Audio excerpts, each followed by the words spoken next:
Los voy a invitar a que abran su Biblia en el segundo libro de los Reyes. Vamos a leer parte del 18 y parte del 21. Segundo libro de Reyes, capítulo 18, del 1 al 8, y luego pasamos al 21. Dice así la palabra del Señor. Oseas, hijo de Elá, tenía 3 años de reinar sobre Israel, cuando Ezequías, hijo de Ahaz, comenzó a reinar sobre Judá. Tenía entonces 25 años y reinó 29 años en Jerusalén. Su madre se llamaba Abí y era hija de Zacarías. Ezequías hizo lo recto a los ojos del Señor, como antes lo había hecho su padre David. Quitó los altares de los montes y despedazó las imágenes, cortó los símbolos de acera y destruyó la serpiente de bronce que había hecho Moisés, a la que hasta entonces los israelitas quemaban incienso, y la llamó Nehustán. Ezequías puso su esperanza en el Señor, Dios de Israel. Ni antes ni después de él hubo otro rey como él entre todos los reyes de Judá. Pues siguió al Señor y no se apartó de él. Al contrario, obedeció los mandamientos que el Señor le prescribió a Moisés. El Señor estaba con Ezequías a donde quiera que él iba. Tenía éxito. Se rebeló contra el rey de Asiria y no se puso a su servicio. Además combatió a los filisteos hasta Gaza y sus fronteras, y desde las torres de las atalayas hasta la ciudad fortificada.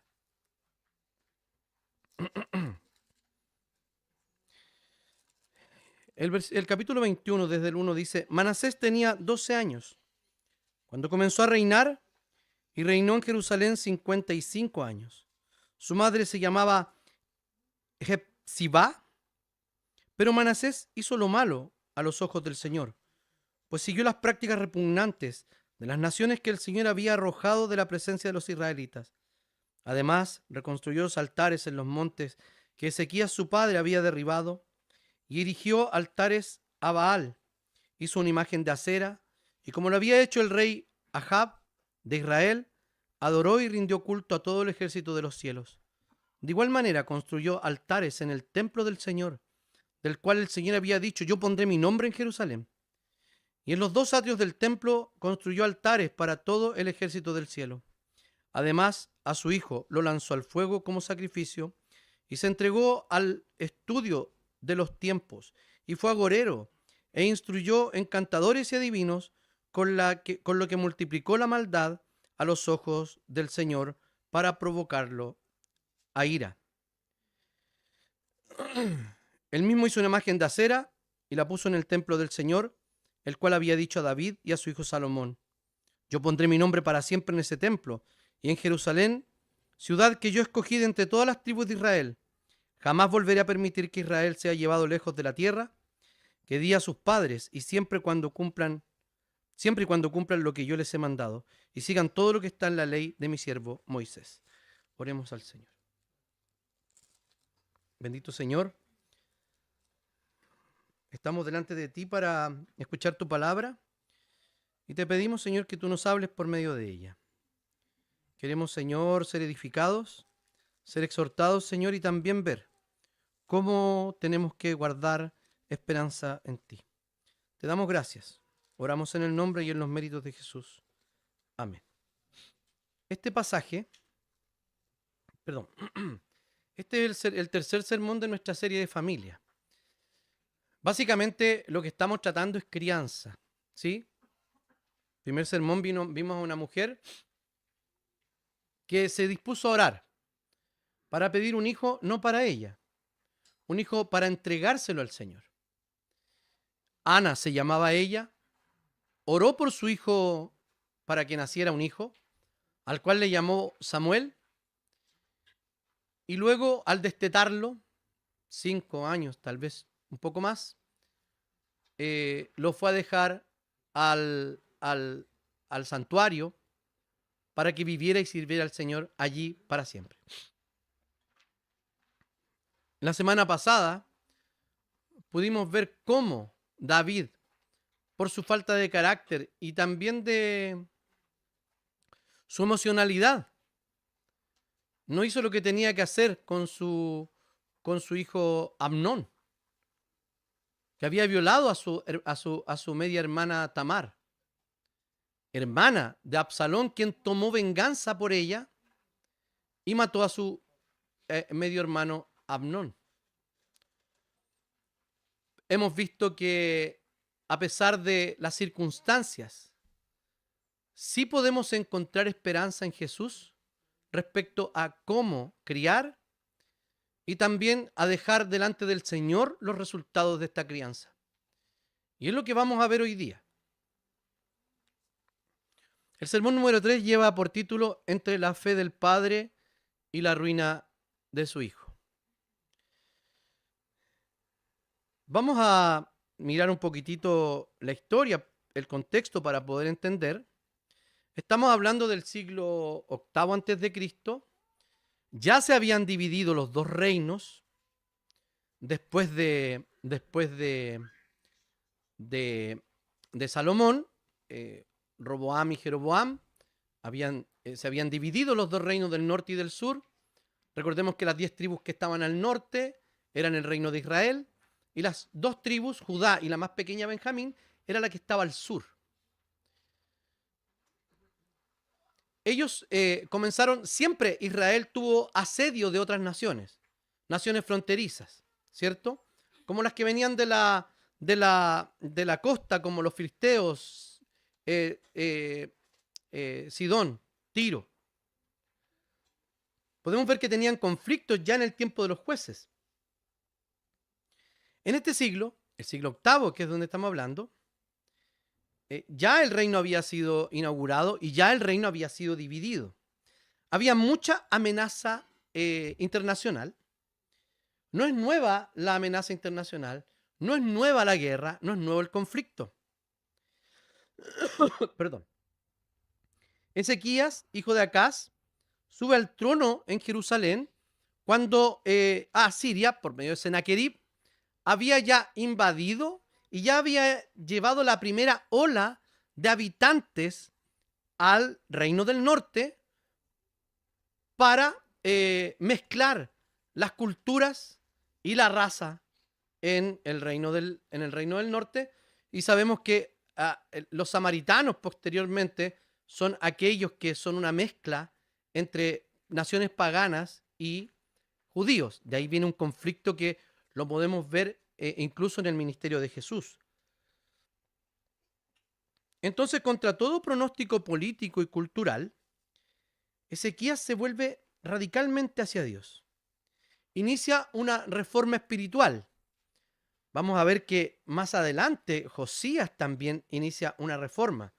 Pero aquí estamos teniendo una reforma bastante gigante respecto a cómo estaba el pueblo.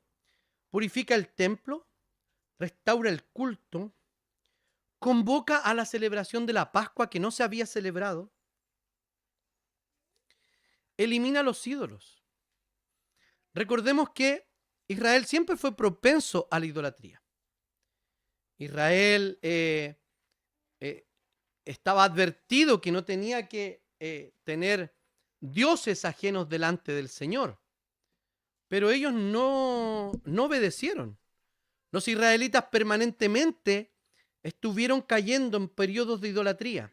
Lo vemos desde que Moisés sube a buscar las tablas de la ley y al bajar se encuentra con una construcción del becerro de oro y con una fiesta pagana que no la habían aprendido ahí, que la habían aprendido ya en Egipto. Posteriormente, para ir entendiendo la historia, más adelante, en el periodo de los jueces, también ellos cayeron en múltiples ocasiones de idolatría. Y ya más adelante, cuando se instaura el reino, es Salomón el que vuelve la idolatría a Israel y comienza a a hacerle templos a todas sus mujeres extranjeras. Salomón, habiendo sido advertido que no se casara con mujeres extranjeras, él era un enamorado. Se enamoraba de cuanta mujer bella había, la hacía su esposa, y muchas de estas mujeres eran paganas. El Señor le había dicho que no se casara con mujeres paganas, porque tarde o temprano él iba a terminar adorando a los dioses de ella. Lo que hace Salomón es construirle altares a todos los dioses de esas mujeres. Incluso la Escritura dice que más viejo él ya iba y prendía incienso, presentaba sacrificios en esos lugares. Habían lugares altos en esa época que eran resabios de la cultura anterior en Canaán, y ellos se iban a esos lugares y adoraban a Dios. Era una práctica un tanto extraña, pero tolerada. Lo que pasó aquí fue un desvío tremendo con Salomón. El hombre más sabio de la historia no obedeció y no hizo lo que Dios le había dicho que tenía que hacer. Esta reforma, como dije, la podemos ver profundamente descrita en el segundo libro de Crónicas, del 29 al 31, los que quieran consultarlo en su casa y ver qué pasó con la reforma de Ezequías. Ezequías muere, ¿cierto? Y su hijo Manasés, de 12 años, toma el trono y reina por 55 años. Fue el reinado más largo de Judá. Y él lleva a Judá a una corrupción religiosa, probablemente sin comparación hasta ese momento. Estuvo marcado por la idolatría su reinado, por el culto a los astros. Se fijan estas palabras que usa el escritor del libro de los Reyes, que dice que a todo el ejército del cielo. O sea, no solo puso altares para los dioses, sino que él practicó la idolatría, sacrificó humanos, derramó sangre inocente,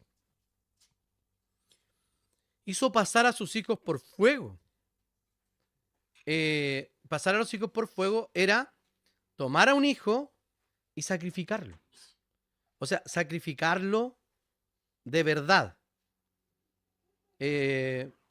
Moloch, por ejemplo, uno de los dioses a los que sacrificaban niños, se dice que era un dios que tenía una imagen que era hueca en las manos y se calentaban esas manos y sobre esas manos arrojaban al niño. El desvío de Manasés fue sin parangón. La historia es una historia de un drama familiar. ¿Por qué razón? Porque muchos padres hoy día pueden estar viviendo, o tal vez en el futuro vivirán la aparición de algún Manasés. Tal vez no con la intensidad de maldad que tiene hoy, que tiene Manasés aquí, pero sí apartado del Señor. Hay padres que caminan con Dios y ven a sus hijos alejarse completamente. Pero también hay una historia donde irrumpe la gracia de Dios. Y esta es una palabra también de consuelo para los padres y de advertencia también para los hijos. Podemos ver, en primer lugar, la ferviente fe del padre Ezequías. Ezequías es descrito de la siguiente manera. En el versículo 5 del 18 dice: Ezequías puso su esperanza en el Señor, Dios de Israel, y ni antes ni después de él hubo otro rey como él entre todos los reyes de Judá. Aquí no estamos hablando de que él tenía buenos comportamientos, sino que lo que está descrito en el 5 es el nivel de confianza que el rey Ezequías depositaba en el Señor. Y en el contexto que estamos viviendo en este pasaje, que estamos estudiando, Sennacherib, rey de Asiria, había invadido Jerusalén.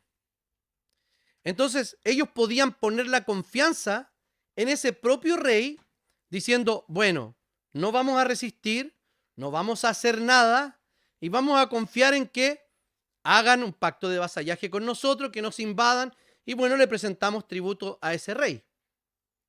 O buscar alianzas extranjeras. Lo que hizo Ezequías fue poner su esperanza absolutamente en el Señor. Comenzó a reinar ya adulto, teniendo 25 años, y reinó 29 años en el reino del sur, que es Judá. Es descrito como alguien que hace lo recto delante del Señor, como antes lo había hecho su antepasado, pero le llama padre su padre David. David es puesto como el ejemplo del rey al cual había que seguir. Pero esto manifiesta no las características personales de David, porque todos sabemos quién es David, ¿cierto? Lo que sabemos acá es que el Señor, por misericordia y por gracia, había sustentado la vida de David a pesar de sus pecados y lo había hecho un hombre según el corazón de él, como dice más adelante, ¿cierto? ¿Cómo puede ser según el corazón del Señor? Bueno, porque el Señor es misericordioso y le prometió a David que iba a haber un descendiente suyo en el trono de Israel por todas las generaciones y para siempre. Y el Señor cumplió su palabra. Hoy día está sentado en el trono, reinando a la diestra de Dios, Jesucristo, quien es la raíz de David, el que ha descendido del rey David y hoy día reina. Por eso que la geopolítica actual no tiene nada que ver con las promesas que el Señor ha hecho a su pueblo, que somos hoy día nosotros y no el Estado moderno de Israel. No intente buscar en la Biblia palabras como Gaza, Líbano, Babilonia para entender lo que está pasando en el mundo hoy día. Escucha comentaristas de política internacional, de geopolítica, probablemente lo vamos a entender mejor. No podemos nosotros interpretar la historia como lo hacían los profetas.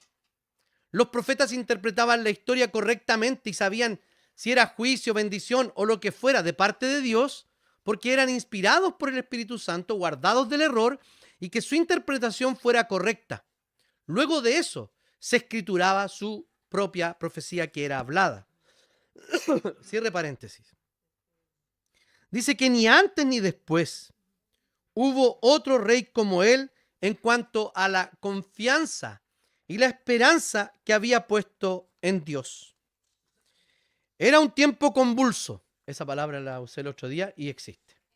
Era un tiempo convulso donde Asiria, un imperio poderoso, ya estaba sometiendo al reino del norte. Y Ezequías decidió no rendirse delante de él y confiar en el Señor. El verbo confiar en el hebreo que usa acá se usa para describir una fe inquebrantable en Dios y revelar también el contraste entre Ezequías y Sennacherib.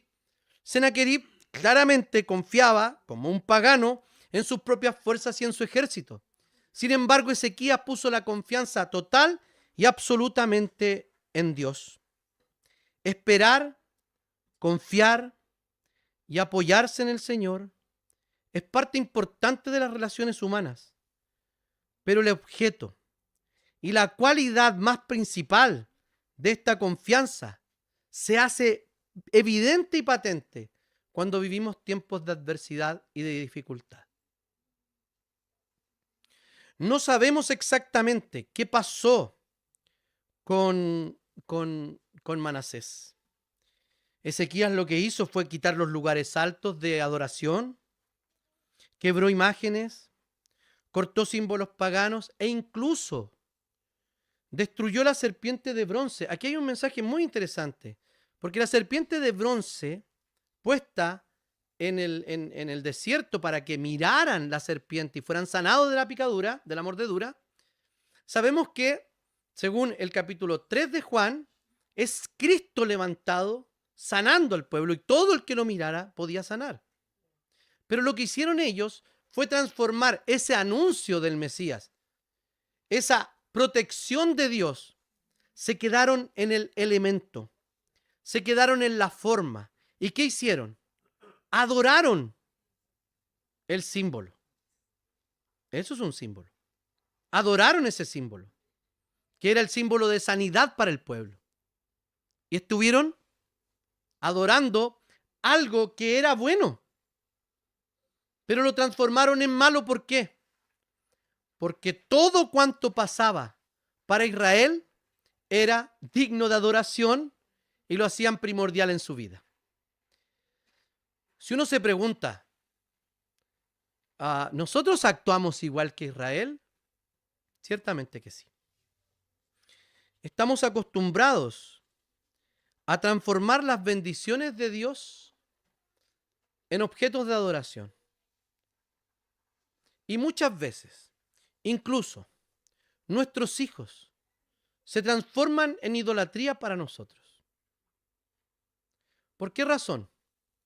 Porque a muchos no solo nos incomoda, sino que nos atormenta que nuestros hijos en el futuro no sigan al Señor, que se descarríen,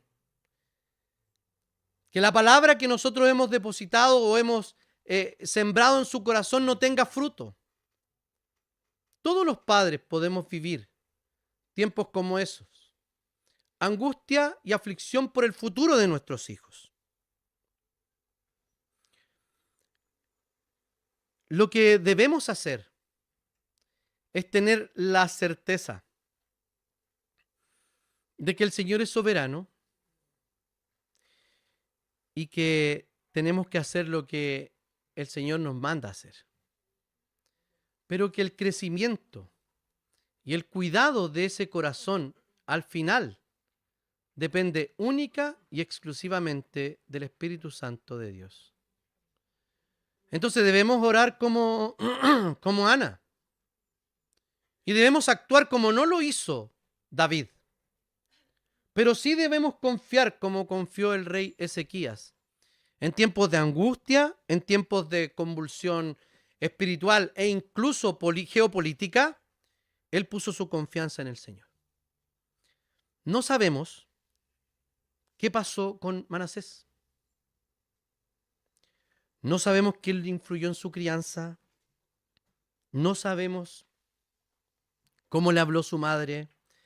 No sabemos si el propio Ezequías sí se ocupó de su crianza, o tal vez fueron los sacerdotes, o los maestros de la corte de Jerusalén en ese tiempo.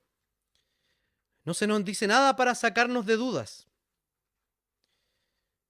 Pero sabemos que los hijos y que las personas actuamos por lo que nos dicen y por lo que vemos hacer. Y lo que tenemos que hacer nosotros es predicar el Evangelio y vivir el Evangelio con nuestros hijos. De esa manera estaremos haciendo lo que nos toca a nosotros hacer. Porque nosotros no podemos dar crecimiento a la palabra del Señor en el corazón de nuestros hijos.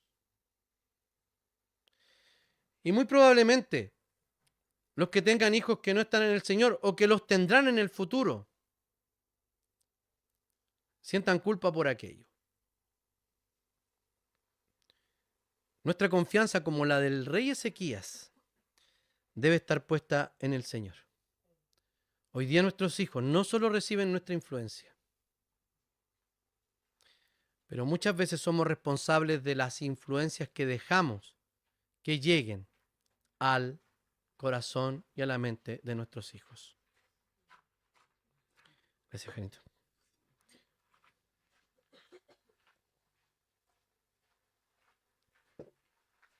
vivir el Evangelio y predicar el Evangelio a nuestros hijos pueden influir de manera poderosa el proceso, pero no va a eludir la propia responsabilidad que nuestros hijos tienen delante del Señor. El compromiso radical de Ezequías muestra una paternidad manifestada por el pueblo y también por amor al Señor. Sin tener certeza, podríamos pensar de que con la confianza que tenía en el Señor y la espiritualidad del propio Ezequías, es altamente probable que sí le haya hablado a su hijo. Por lo menos sabemos que sí le dio un buen ejemplo. Pero ¿saben qué? Cuando hablamos de esto, no basta con ser bueno. No basta que nosotros les enseñemos a nuestros hijos buenos valores, porque ustedes saben que los valores cambian. Lo que debemos enseñar y vivir son virtudes que la Biblia nos enseña. Vivir y que el Espíritu Santo el fruto del Espíritu Santo sea desarrollado en nuestra vida y eso pueda permear las relaciones que tenemos. Entonces no basta con ser bueno. Basta con que nosotros nos atrevamos a nadar en contra de la corriente cultural. Debemos orar por ellos, como lo hizo Ana. Debemos predicar y actuar oportunamente, como no lo hizo David, que solamente se enojó. Y sí tenemos un ejemplo acá de Ezequías, que echó fuera toda la idolatría de su pueblo, que puso la confianza en el Señor y no tuvo temor a declarar el pecado y a declararle la guerra al pecado en el pueblo. Sacó todo y lo que hizo fue reconstruir, restaurar la vida del pueblo. Estamos llamados a eso, pero estamos llamados a hacerlo confiando en el Señor. Porque muchas veces creemos nosotros que tenemos la información necesaria para criar hijos piadosos. Y eso no va a suceder por nuestra propia acción. Porque así como a veces aparecen Manaséses, aparecen también hijos como Ezequías, que su padre había hecho lo malo delante del Señor. Muchas veces nuestros hijos son lo que son a pesar de nosotros como padres. En segundo lugar, la ruina del hijo, Manasés. En el capítulo que leímos, después de haber descrito el conflicto internacional que había, vemos que Ezequías se enferma. Probablemente hay una herida, una llaga que se le produce. El Señor se le presenta y dice que va a morir. Y Ezequías lo que hace fue orar al Señor y decirle que no se quería morir. El profeta Isaías va y le dice, te vas a morir en tantos días, prepara tus cosas porque el Señor te va a llevar. Dice, no, Señor, por favor, dame un tiempo más, etcétera, etcétera.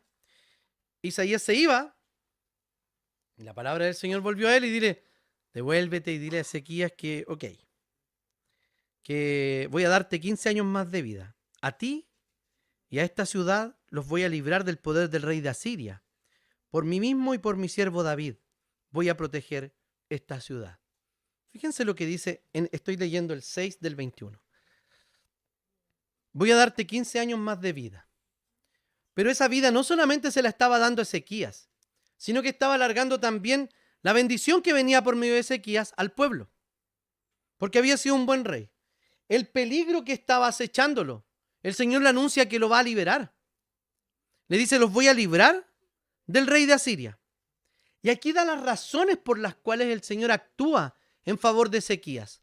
Fíjense que no lo hace en virtud de las buenas acciones o el buen ejemplo que Ezequías estaba dando o el buen gobierno o incluso la total confianza que tenía en él, Ezequías en Dios, sino que dice, por mí mismo.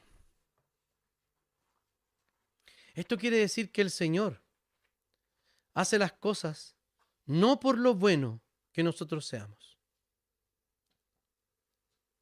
Por eso que tenemos que hacer lo que tenemos que hacer. Pero fíjense que si nuestros hijos son hijos del Señor en el futuro, el responsable final de ese crecimiento en la fe no es nuestro, es del Señor. Por mí y por mi siervo David voy a proteger esta ciudad. No por lo bueno que era David, sino por lo que él le había prometido a David, haciendo un pacto con él. Cuando David le dice, ¿acaso no has sido demasiado bueno conmigo? Que ahora voy a ser tan especial y no va a haber un descendiente siempre en el trono. ¿Acaso ya no es suficiente lo que me has dado, Señor? Y al Señor no le importa en realidad eso. A David lo había elegido como el rey que iba a anunciar al rey verdadero. Y con él hizo el pacto de la realeza de Jesús. Manasés tenía 12 años y reinó 55 años. Fue el reinado más largo de Judá, como dije. Curiosamente, su nombre significa olvidar. Y es muy interesante porque cada vez que nosotros vemos que el pueblo cae en rebelión, la explicación de los escritores sagrados es muchas veces que el pueblo olvidó lo que el Señor, las grandes cosas que el Señor había hecho por ellos. Olvidar es lo contrario a recordar. Recordar es volver a traer al corazón. Y los judíos o los hebreos, los judíos en este caso, los de Judá, no estaban haciendo eso producto de su propio rey, que había olvidado la ley y que había olvidado incluso el legado espiritual que tenía su padre, que le había dejado su padre. Su padre había derribado toda la idolatría en Israel. Había fundido la serpiente de bronce, que la estaban adorando, y de hecho ese símbolo existía también en otras culturas paganas. Olvidó completamente no solo la ley, sino la enseñanza, el ejemplo y el legado que su padre Ezequías le había dejado. Del 3 al 5, nosotros podemos ver en el 21, podemos ver lo que pasó. Manasés tenía 12 años y cuando comenzó a reinar, su madre se llamaba Hepzibá, pero 55 años reinó. Pero Manasés hizo lo malo a los ojos del Señor, pues siguió las prácticas repugnantes de las naciones que el Señor había arrojado de la presencia de los israelitas. Ellos no destruyeron completamente a las naciones donde ingresaron en Canaán. Ellos mantuvieron personas allí. Y lo que pasó es que ellos seguían y acompañaban a estos pueblos paganos, estos reductos de pueblos paganos, a rendirle honor a cuanta cosa existía. A los reyes, al ejército del cielo, a las estrellas. Podemos ver que no solo reconstruyó los altares que su padre había botado, sino que lo que hizo fue erigir otras imágenes. Incluso hizo altares dentro del templo, del cual el Señor había dicho, yo pondré mi nombre en Jerusalén. Esto es muy importante porque poner el nombre es como yo estoy habitando, yo soy propietario de este lugar. Es por eso que es tan importante cuando Abraham pone un altar en la tierra prometida sin haberla ocupado. Estaba el nombre del Señor ahí. Pero no le importó nada a Manasés. De hecho, en el templo del Señor, en los atrios del templo, construyó altares para todos los ejércitos, para todo el ejército del cielo. No solo hizo eso, sino que también él se entregó al estudio de la magia y de la brujería.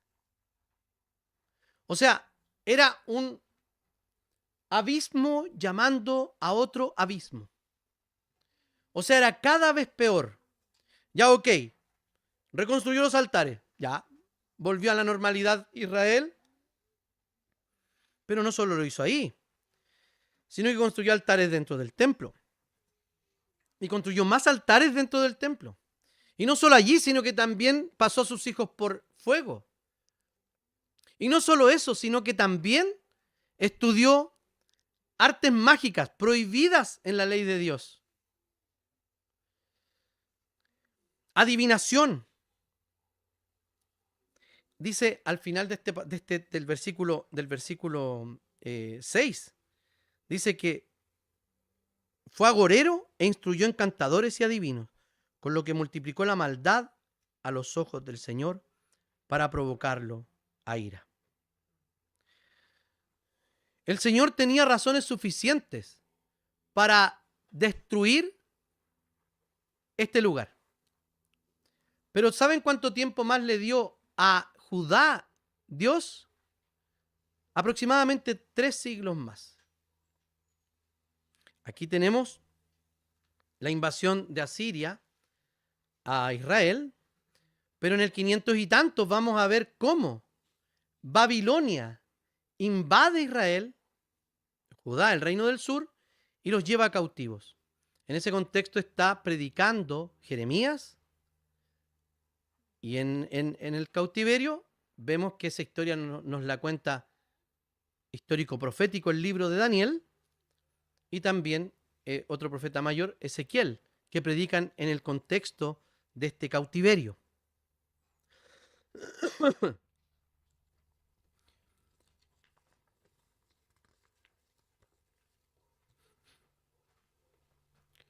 Lo que hizo Manasés era intolerable. El Señor podía cobrarles el pacto. Pero lo que hizo el Señor fue, fíjense cómo dice desde el 7b hasta el 8. Yo pondré mi nombre, es lo que había dicho el Señor y le había prometido a David.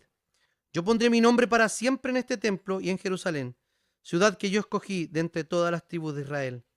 Jamás volveré a permitir que Israel sea llevado lejos de la tierra que di a sus padres, siempre y cuando cumplan todo lo que les he mandado y sigan todo lo que está en la ley de mi siervo Moisés, que mi siervo Moisés les dio. Lo que hacen ellos es violar todo el pacto. Y en ese tiempo, el pacto tenía ciertas condiciones. De hecho, por eso era necesario que se presentaran sacrificios respecto del pacto de Moisés, porque si no merecía morir. Pero el Señor dio las instrucciones de cómo ellos podían librarse de la muerte por medio de la muerte de un animal con ciertas características. El Señor en el cautiverio babilónico, 300 años después aproximadamente, les quita la tierra, los saca de la tierra. Promesa del Señor. Les quita el templo, promesa del Señor. Les quita el reino. Y los manda aproximadamente 70 años a vivir en el extranjero como disciplina de parte del Señor. Israel, podemos verlo en el libro de Macabeos, que es el periodo intertestamentario. Israel no aprende. Después de eso, en los tiempos de Jesús, vemos que no hay idolatría como esta. Y probablemente más adelante Israel no cae comunitariamente o colectivamente en aberraciones como estas que estamos viendo aquí en el libro de los Reyes y en los libros de Crónicas. La apostasía puede crecer silenciosamente en el corazón de cualquiera de nosotros, sobre todo de nuestros hijos. Los hijos pueden reconstruir aquellas cosas que nosotros echamos abajo. Así pasó con Manasés. No recibió la instrucción de su padre, incluso fue más malo que reyes anteriores. Y más encima fue el que más tiempo reinó en Judá. Lo que estamos haciendo nosotros con nuestros hijos es enseñarle una religión o conducirlos al arrepentimiento verdadero. Lo que estamos haciendo es enseñarles a portarse bien o a confiar en la gracia de Dios. Es importante porque cuando nosotros atacamos la conducta, basta solamente que algunas cosas lo influencien para que cambien su conducta. Y todos sabemos que podemos cambiar las conductas dependiendo del momento y la situación en que estemos, ¿o no? Entonces, cuando atacamos o trabajamos sobre las conductas, estamos haciendo un flaco favor para el crecimiento espiritual de los hijos. ¿Nosotros le modelamos con una vida transformada o con una tradición vacía? ¿Los traemos a la iglesia o les predicamos el evangelio? ¿Les damos a conocer a Dios como su propio Dios? ¿O simplemente sigue siendo el Dios de sus padres y se transforma en un abuelito, en el tata Dios, que es el papá de mi papá? Bueno, el Señor no tiene nietos. Es por eso que nosotros debemos estar atentos a cómo estamos criando a nuestros hijos. Ahora, el arrepentimiento de Manasés no se espera en esta historia. O sea, cayó tan bajo que no esperaríamos que él hiciera algo respecto a arrepentirse. Nosotros podemos ver que el Señor permite que lo lleven a Babilonia, ciudad, no imperio, los asirios, lo llevan engrillado. Y él estamos acá, me voy a cambiar a Segunda de Crónicas. Segundo libro de Crónicas 33. Versículo 11 dice: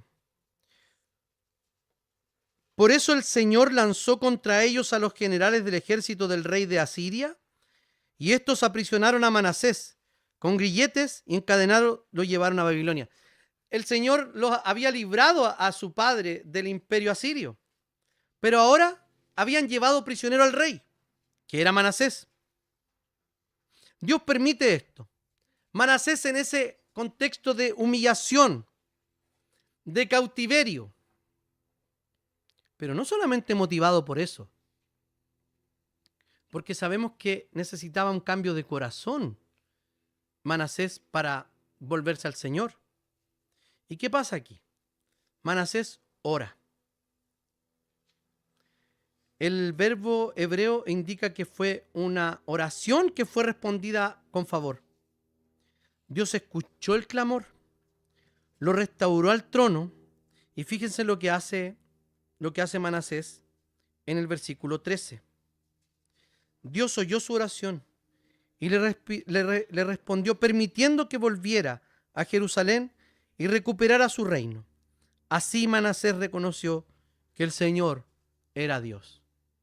Por primera vez vemos que este hijo rebelde, asesino, idólatra, reconocía al Señor, al Dios de Israel, como el Dios verdadero.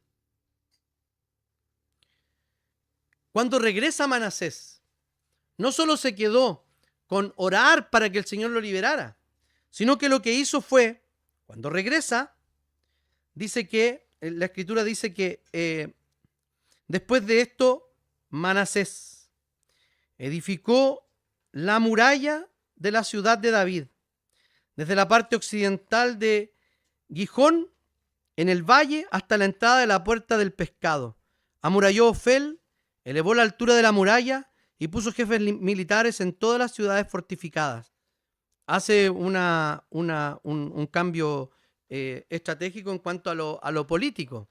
Él se da cuenta de que el pueblo está en peligro y pone estas murallas y pone guardias para proteger la ciudad.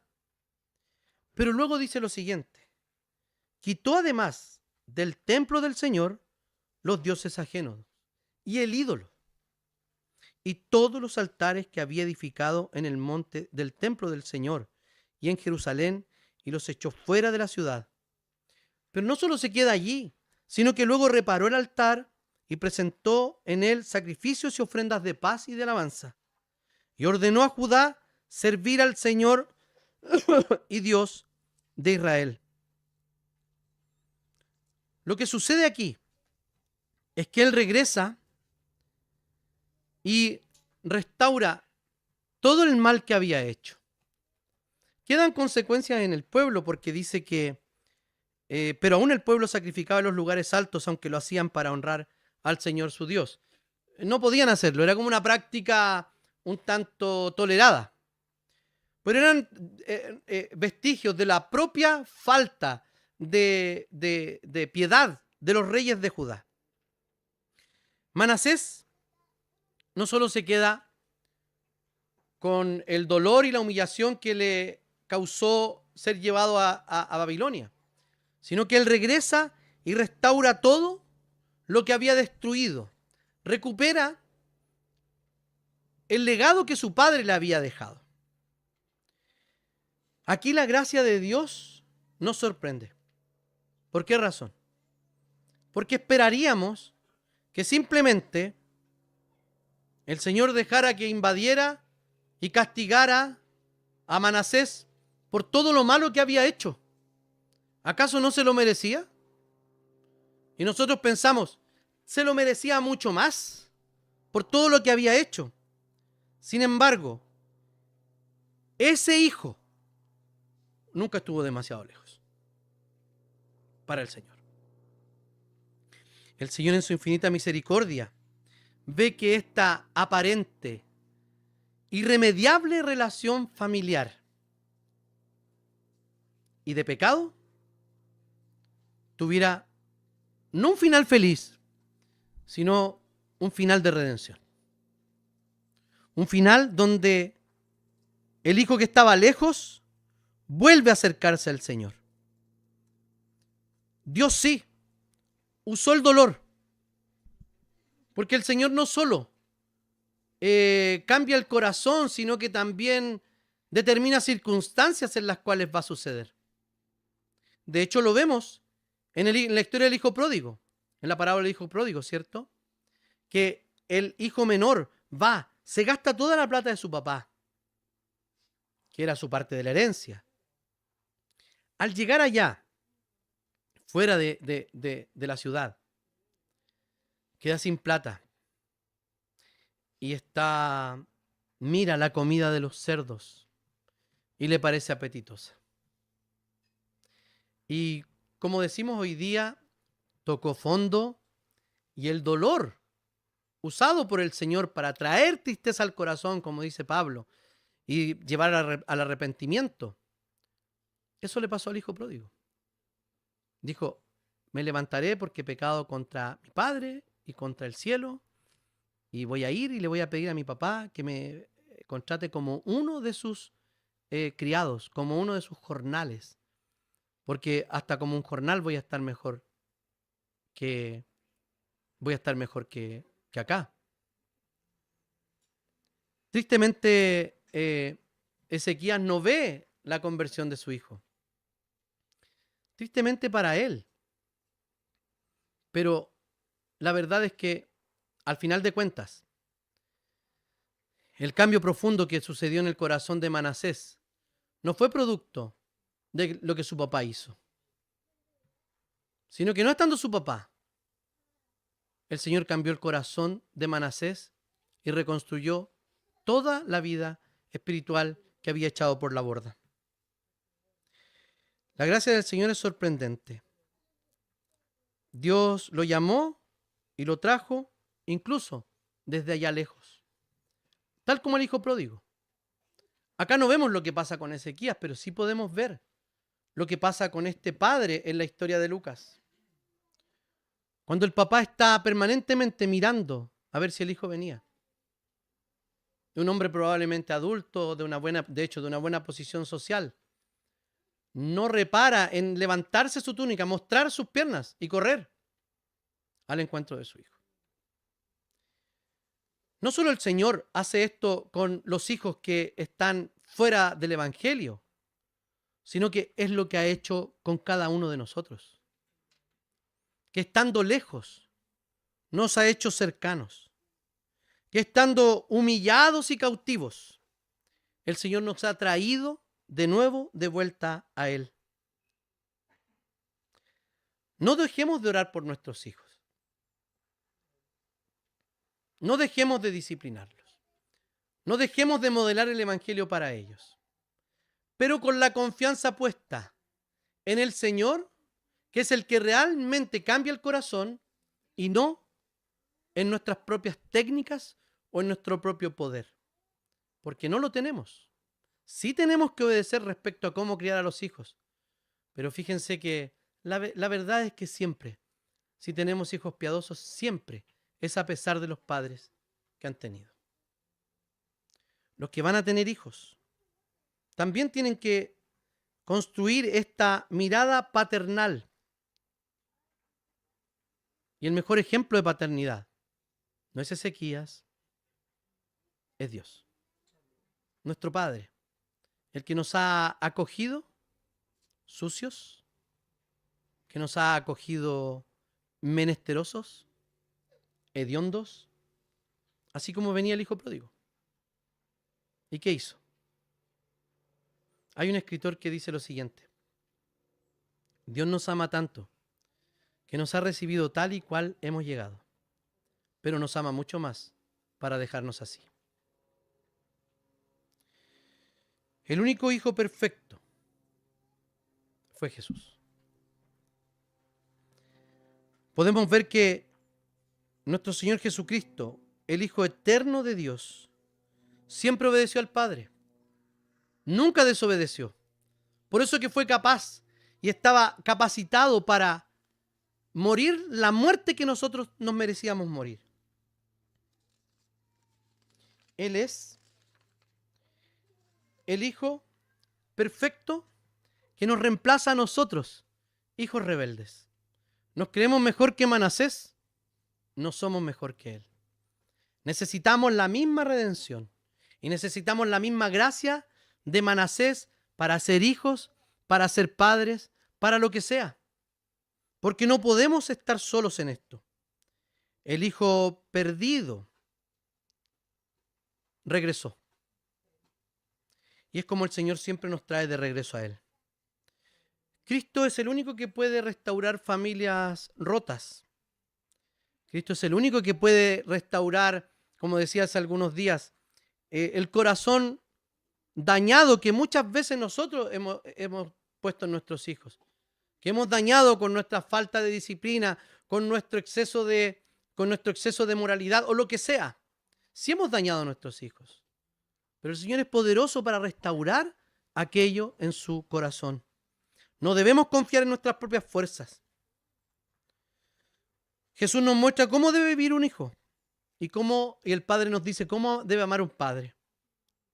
Por su muerte nosotros podemos recibir perdón y por su resurrección hemos recibido una nueva posición, una nueva identidad. Hemos sido incorporados a la familia de Dios y declarados justos delante de Él. Ya no hay nada más que hacer, porque el Señor ha hecho todo por nosotros. Lo que tenemos que hacer nosotros ahora es confiar en la obra terminada de Cristo Jesús. Seguir orando por nuestros hijos, estén grandes o pequeños, no importa. Estén en la casa o fuera de ella, no importa. Debemos seguir orando por nuestros hijos para que el Señor, a pesar de nosotros como padres, construya un corazón nuevo dentro de ellos. Ezequías y Manasés pueden representar el drama de muchas familias. Un padre fiel y un hijo malo. Pero también podemos ver que Dios no se olvida de su misericordia y de sus promesas.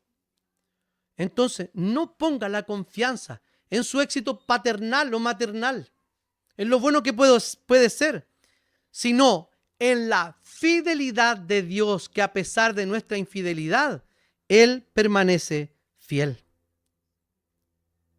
Es solo Dios, su fidelidad y su gracia, la que realmente transforma vidas y restaura familias. Eduque con convicción, ore con esperanza y confíe en el único Hijo que no falló y que murió por su Hijo que falla y por usted como padre que falla. Solamente Él no ha fallado, Cristo Jesús. Oremos al Señor. Señor, te damos gracias por tu palabra. Te pedimos, Señor, que tú restaures el corazón de nuestros hijos, nuestros propios corazones. A nuestra familia, Señor, tú conoces exactamente dónde están las fisuras, aunque nosotros no nos demos cuenta o incluso no queramos darnos cuenta. Te pedimos, Señor, que nos sustentes como padres y que tú pongas un corazón piadoso en nuestros hijos. Que podamos ser instrumentos en mano tuya, Señor, porque sabemos que nosotros podemos sembrar y regar, pero quien da el crecimiento eres tú. Te damos gracias por ser nuestro Padre y por enviar al Hijo perfecto que nunca falló, que en su nombre oramos. Amén.